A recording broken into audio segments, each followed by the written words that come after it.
remember when I was a little kid, I was at my father's 35th birthday party, and they turned on the music. And out of the corner of my eye, I saw a microphone, and I just couldn't stop myself. I had this urge to go and sing, and I did. I ran to my father, got the microphone, and sang my little heart out. Might have been because of the welcoming faces that surrounded me, or that I knew Bon Jovi's It's My Life by heart. There was just this overwhelming happiness in the air. A month ago, I was at my sister's birthday party, and they turned on the same song. This time I didn't sing. The urge was gone, and so was my confidence. When the confidence left the equation, the traits that made me up were torn down. So talkative became just obnoxiously chatty, and happy became extremely joyful, and that constant smile was just over the top. The outgoing little girl went missing. The talkative little girl went missing. The joyful little girl went missing.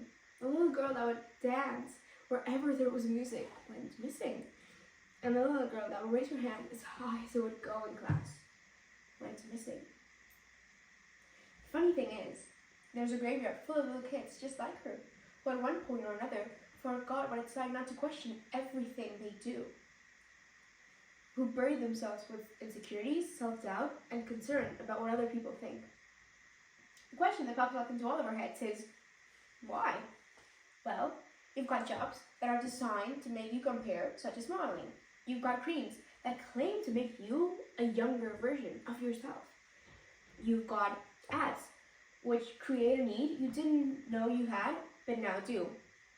On top of all that, you've also got social media, which shows you the most beautiful person, and then the most intelligent person, and then the funniest person, and then it's just too much. The bar is just too high. We're not compared only physically, but mentally too. That's school. Your worth is determined by how much or how little you can learn and memorize of words of a paper. And then you've also got peer pressure, this cloud that follows you, pushing you into the mold.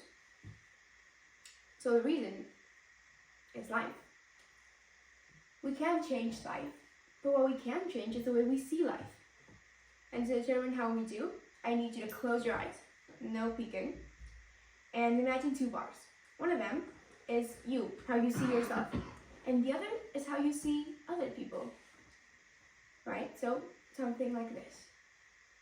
For some of you, the bar on the left is actually higher than the one on the right. So it's something like this. As kids, we all see life as the first line. When I was singing Bon Jovi, to get to that rock star status just meant moving forward and putting in the work.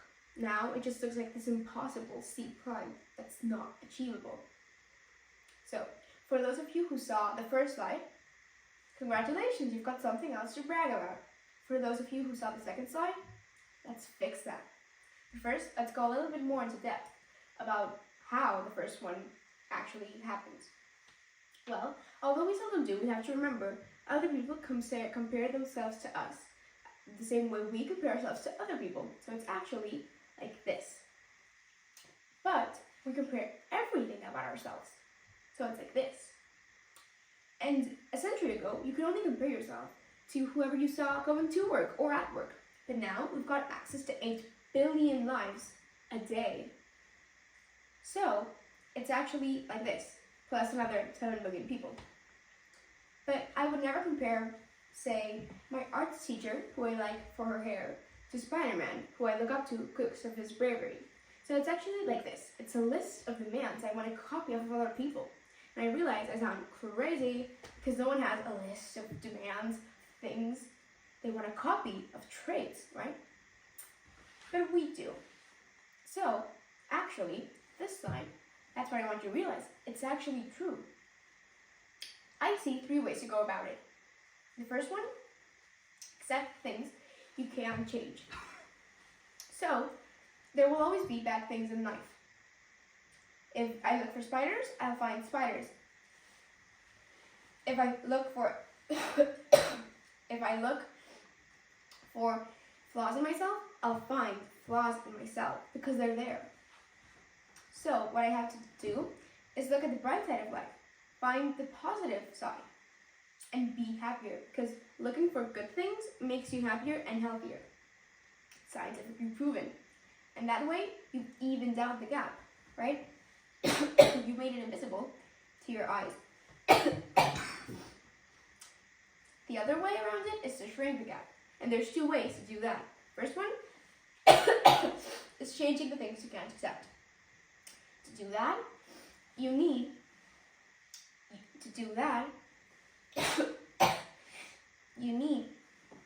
to change yourself for yourself, never for other people. So for example, if I always compare myself to this classmate that knows a lot about the universe, I need to learn as much as them about the universe, and that's it. I've shrunk the gap, remembering it's for me, not for other people.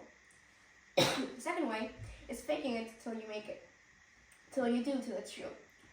To do that, you need to imagine your perfect future self and act like them, be like them. And one day, you'll realize you're them. You will posture better, you'll talk better, you'll be better. We need to be focused and actually get there, because the worst thing that could happen is to get stuck halfway. To be stuck faking it. And this is all based on the confidence loop. If I give out this confident vibe and make you believe I'm really competent, then you will give me back that really confident vibe, because you'll think I'm really competent. And it's a circle that feeds itself endlessly, because I'll make you believe and you'll make me believe. And it has a really good output on both sides.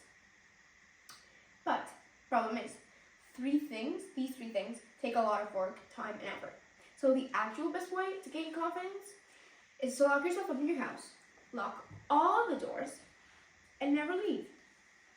Or better yet, open one of the doors you've locked, run to the mountains, hide in the cave, and if they're nice, and only if they're nice, make friends with goats.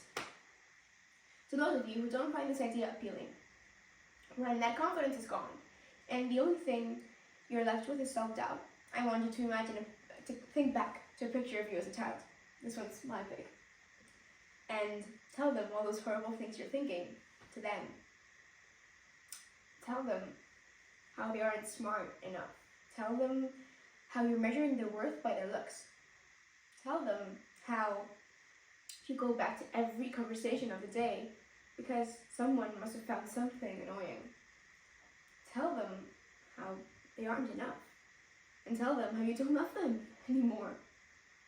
And after telling them all that, realize how little you believe what you just said. Realize they are smart. Realize their worth is not controlled by their looks. Realize their voice does not annoy people. Realize they are enough. Realize you do love them. And realize that love you lost for yourself, that confidence you lost for yourself, can be found again. Thank you.